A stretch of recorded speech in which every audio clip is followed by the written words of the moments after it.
Hello，各位馬迷朋友，大家好啊！歡迎收睇 GM 嘅賽馬頻道時間。咁今次呢條片咧，想同大家傾下咧，就係一年一度嘅1月杯啊。因為咧，今次其實揀馬世一嗰度咧，我都upload 咗條片嘅啦，或者你喺揀馬會嘅3號1 App 入邊嘅馬上發現咧，大家都會睇得到嘅。不過嗰條片咧得1分鐘左右啫。如果想睇個精華版咧，可以睇翻我條片。咁但係呢條片咧就想講個詳盡版本，就係咧，因為我就住呢個1月杯咧，我都做咗唔少嘅數據同大家分享，係啦。咁啊，希望咧即係大家可以睇下呢啲數據上面有冇幫助到大家揀馬啦。因為暫時咧，如果大家睇翻隔夜個賠率咧，呢一場可能係近年最均勢嘅一場1月杯，係純粹從賠率隔夜賠率上面，因為最熱嘅康樂高球咧都有6.1倍噶。OK， 10倍樓下嘅1、2、3、4、5、6，一半馬都係10倍樓下。哇，天象龍區都幾受注目，安裕係7倍係嘛？最冷咩啊？安晴都係得19倍，美麗同佢18倍，即係嗰個賠率上面咧係好平均嘅，好均勢嘅，冇乜啲咩馬係特別熱或者特別冷嘅，係啦。咁所以咧，即係呢場賽事咧就值得大家去動一動腦筋啦。好啦，咁我哋又嚟睇翻呢個表啦。咁呢個表上面咧就同大家分享翻咧，就係過去8屆啊，應該係啦。過去8屆嘅咧，嘅1月杯嘅賽果上面會係點樣？有啲咩端倪可以俾大家睇到啊？咁我從幾個方向啦。咁啊，第一個方向咧就先從呢個賠率上面入手嘅。咁啊，賠率就係呢行係啦。咁啊，上屆就次滿贏嘅係啦，越進歡欣就第4熱門嚟嘅，當年情係冷門嚟嘅。咁啊，前屆咧兩大熱門，大二次熱就1、3名嘅。咁啊，當年情就10倍，其實都係第5熱門嚟嘅啫。咁啊，呢屆發財星芒大熱啦，同州共濟第3熱啦。咁啊，攝咗隻包裝大獎啦。超級金團嗰屆咧就一枝獨秀，一隻馬熱晒嘅。咁啊，另外兩隻都係10倍零左右嘅馬。咁啊，其實嗰屆都係9隻入邊得2隻馬特別冷嘅啫。好，九寶呢一屆咧就係3大熱門嘅2隻馬咧就包 Q 嘅。咁啊，另外星洲司令都係10倍樓下嘅第5熱門啦。幸福分享呢一屆咧就3大熱門就包3重彩添噶。咁啊，另外啦到精明才子呢一屆啦，精明才子呢一屆咧就4大熱門就跑1、3、4名啦，包咗係啦。龍船鼓響就係爆大冷嘅，係啦。咁啊，另外啦英雄嗰屆啦就頭五隻最熱嘅馬咧，其實包咗頭4名嘅，係啦。咁所以你話偶有都有頭先所講嘅例如龍船鼓響啦，例如上屆嘅當年情啦，如果再計埋可能包裝大獎啦，呢啲咧可能半冷門咧就殺到入嚟一席啦，係啦，3屆入邊其中1席，而亦都唔係贏嗰隻嚟噶。因為如果我數埋呢8屆入邊咧，最冷嗰隻嘅頭馬咧，其實就係英雄嘅9倍左右啦。如果唔係咧，大概都係40-50蚊左右嘅熱門嚟嘅啫。咁但係暫時咁講法喎。呢度你連揾隻40-50蚊嘅馬都未有喎，隔夜係6.1倍喎。不過咁講法嘅話咧，就係如果即係陣間去到最後啲咩馬執咗埋一邊嘅話咧，咁可能嗰隻馬都係值得信賴嗰隻馬嚟嘅。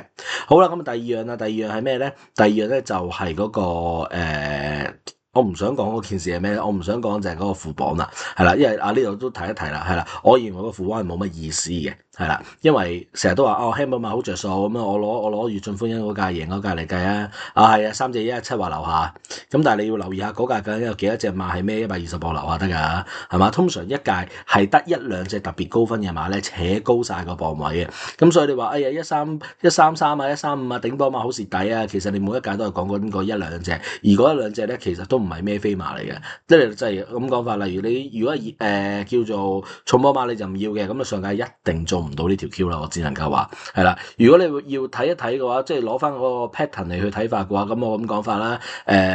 一場賽事出12隻馬啦，咁馬匹號碼嘅中位數應該係6.5啦。咁如果頭3名加埋係19.5嘅，咁咪即係入球大咯，係咪？細過19.5咪入球細咯。咁上屆就一定係可以入球細啦，即係上屆細 number 着數啲嘅。咁啊前屆就大 number 啦，90、17係嘛？跟住再所謂咩啊？2、7、8其實嗰屆都係僅開入球細啦，5、6、8就開入球大啦，4、5、6啊開入球細啦，即係大細卡拉嘅啫，係啦，就唔存在我覺得話咩重波馬特別唔着數啊，輕波馬特別着數啊，我覺得就唔存在呢一件事嘅。咁反而咧，我覺得比較值得大家留意一樣嘢係咩咧？咁我而家移一移我自己個視窗啊，移錯咗添，唔係移呢個，係啦，移一移呢一個，係啦，嗱呢個咧就係啲馬匹嘅產地。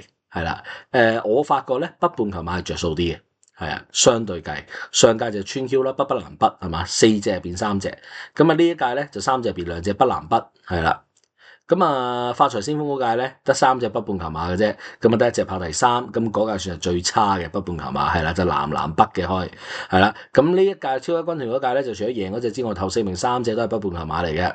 九寶嗰屆就北半球馬穿 Q 嘅，咁大家可以睇埋北半球馬同南半球馬分佈，係啦。咁啊呢一屆就幸福分去贏啦，攝咗2隻南半球馬啦。精明才子嗰屆咧，呢一屆咧就頭5名都係北半球馬嚟嘅。咁啊，英雄呢一屆咧就1隻贏3隻啦，2、3、4名都係北半球馬嚟嘅。咁所以如果你話南北半球馬嘅出賽量係差不多的話咧，多數嚟去計法咧，北半球馬我認為喺呢個賽事上面咧，就似乎能夠稱先多少少啊。咁呢場賽事有咩馬係北半球馬咧？咁其實得好少嘅啫。OK， 係啦，得3隻咁大把，分別係呢一個喜連勇敢啦。北半球馬嚟嘅，咁啊另外咧安裕啦，安裕北半球馬嚟嘅，同埋咩咧太易穩係北半球馬嚟嘅，咁呢啲馬咧，我覺得如果你要投注嘅話咧，由於賠率上面都唔係太乏味，咁啊唔該拖住啦。咁啊跟住仲有啲咩咧？話其實都幾多嘢睇到嘅，呢項賽事5歲馬好似勝出率特別高啦，係啦，嗱我就冇揾齊晒，即係例如呢一堆馬其實係咩歲數啊咁樣，會唔會其實全部都係5歲馬咧？我唔知，係啦，總之上屆5歲馬贏，前屆5歲馬贏，前屆5歲馬穿 Q 啦，頭3名都係5歲馬啦，發財先鋒嗰屆，跟住5歲馬穿 Q 啦，5歲馬贏啦。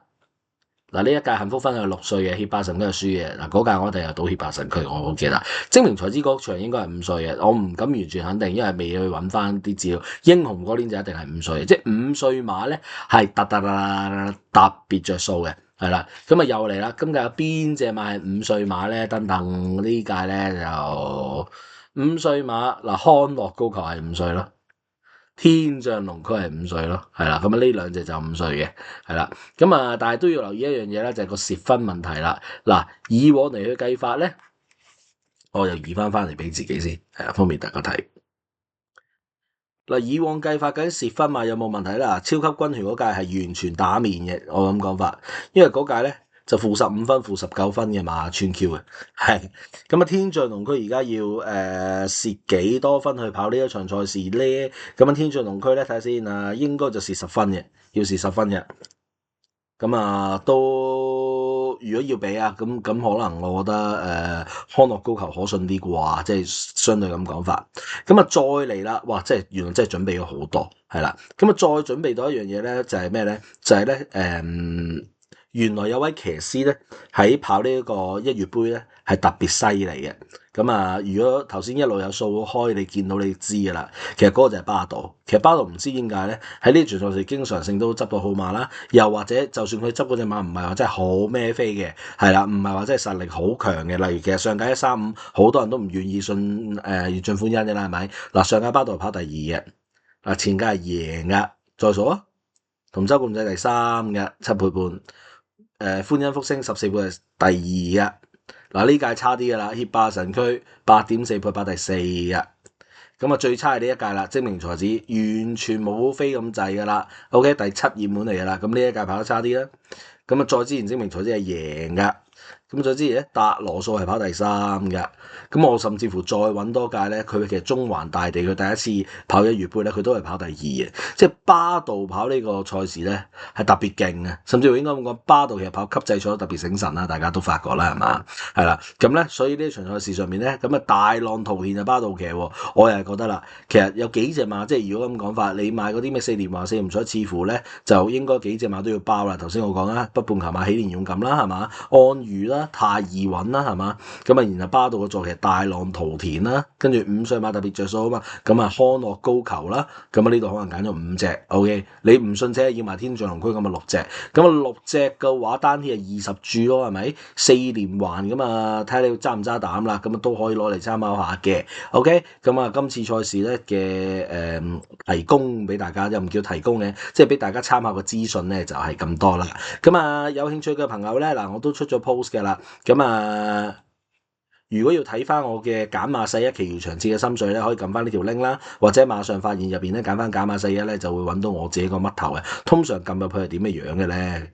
撳入去咧大概就係咁嘅樣噶啦。OK 係啦，唔好意思，近排肥咗係啦。咁仲有冇咧？有 Patreon 咯，係啦，Patreon就係頭先之前都有提過噶啦，就係銀卡啦、金卡啦同埋白金嘅會員嘅，就係頭4選各場策略同埋一啲職場嘅 update 啦，咁樣樣會俾翻大家噶啦。咁希望大家咧都中意睇呢一類型嘅片啦，係啦，有俾個少少時間製作嘅，製作完之後又要努力度馬啦。下期再同大家見面啦，拜拜。